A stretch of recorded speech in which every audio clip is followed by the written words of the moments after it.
All right, now we're talking tennis on the show today, and come December the 4th to the 5th, all roads will lead to the Lagos Lawn Tennis Club for this year's NTT Tennis League. We're joining us in our studios to talk more about this tournament is Mr. Godwin Kienko, the director of the International Tennis Academy, to shed more light on all of this. We'll be talking on the show today. Many thanks for being with us on the show, Mr. Kienko. Thank you for having me. It was a great honor to have you. Let's talk about this tournament, this championship for tennis, the NCC Tennis League. What's it all about? Yeah, it was conceived to raise the profile of tennis in Nigeria and to actually introduce several weeks of tennis competition at the senior level. We didn't have that many competitions at the senior level. We had a great junior circuit that was going on. And then we had the problem of how these players will transit to the seniors and from there to the ATP ranks. And we thought that the best way to get them practicing every day, playing tournaments regularly, was to introduce a league that put the various top players into squads. So we came up with this idea, and thankfully the sponsors bought it, and we've had 8 teams to start with since March 19, and we had great competition, top players going to various cities in the country. So the idea was to take tennis to various states, various cities, which otherwise would not be hosting top-level tennis, and then to get the players to form squads, attract sponsorship, attract coaches. And then because we had a high-end prize money, I mean, there was 11 million at stake, with the winning team going to get 5 million. Wow. Okay. So that galvanized everybody, and the players jostled for the prize money and strategized for advantage teams, you know, and all that. Okay. But we were lucky we came up with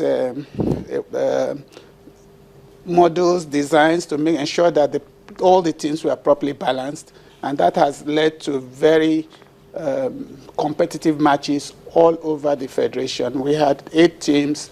They were in Onitsha, Owerri, Port Harcourt, Asaba, Abuja, Kaduna, so and Lagos. They were everywhere, Abeokuta. So all the zones were represented, and all the top players are in this competition. Now, it's interesting because when you look at it, this weekend, definitely, next weekend, but you also talk about the World, the Davis Cup finals. You know, that's another big event. Nigerians really look forward to the time when we'll have to, you know, or we have players participating in such kind of competitions. What's your reaction to that? That's the idea. We used to be in Davis Cup. We had great players like Nduka Dizo, Sadiq, Tony Moore, etc. Playing it, and we came very close to getting. We've always been in the 2nd tier or 3rd tier, but we came very close to getting into the Euro-Africa Zone 1, which is the penultimate to the World Group. And since then, our fortunes nosedived a bit, and we are rebuilding. So it's nice that we have the main Davis Cup coming this weekend, because the tennis league itself was fashioned after the Davis Cup. So everything is the way they play. We play Fridays and Saturdays. The way the matches are structured. But beyond that, we made sure that we integrated the ladies into this event, because the ladies come in with one singles. Every team will have a singles lady and then a mixed double. So they had a say, especially in the semifinals in Enugu. It was the ladies that decided the match that helped decided the tie that had Civil Defense get into the finals. It was Christian Gubom that actually turned the tables in the last 2 or 3 points. Okay. So that way, all the Nigerian ladies are carried along, and the men are carried along, and the standard has been rising ever since. Okay. But let's say, realistically, how far away is Nigeria actually from getting to the World Group in terms of the Davis Cup? How far are we? I think we to be honest, very far from that. But that is not discouraging. What is the encouraging thing right now, or the good thing about it now, is that we now have a very solid foundation. Okay. Because if you want to build a skyscraper, the foundation has to be big. We have a great junior circuit of top junior players. For instance, if you saw the Galahad Court, which ended last week, it was a 17-year-old boy that won the tournament.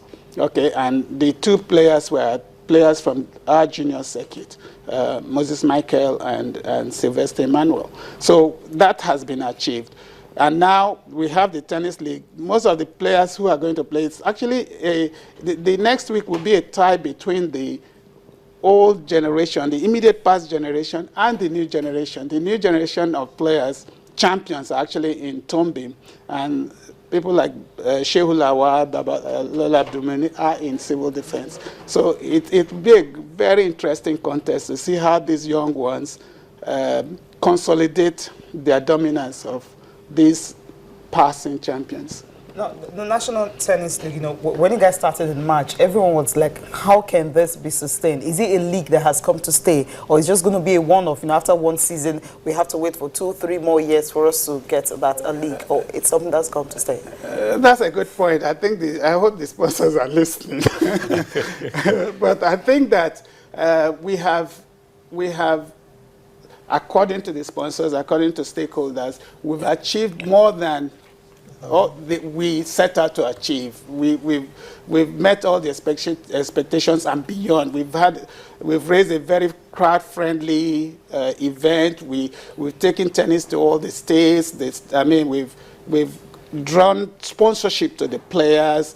Most of the teams now have coaches, which they didn't have. And if you train in squads, which was this formula that the long-term project in the UK used to develop Team Henman, etc.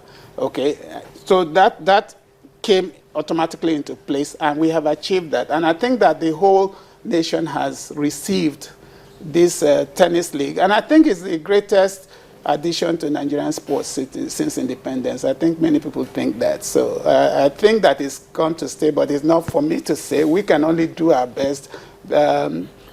Make sure the players are happy, make sure the sponsors are happy, make sure the spectators are happy, because next week we're going to feed everybody that comes to watch. We're going to, they have refreshments, they'll have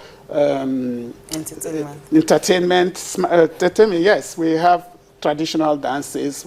So we make it really make it very glamorous, exciting. So everybody, we're expecting about 2,000 students as part of the engagement process to attract them to sports. And then, so the raffle draws will be there, smartphones will be out there. So we're trying to create a very spectator-friendly event, so that we want to beat football to it.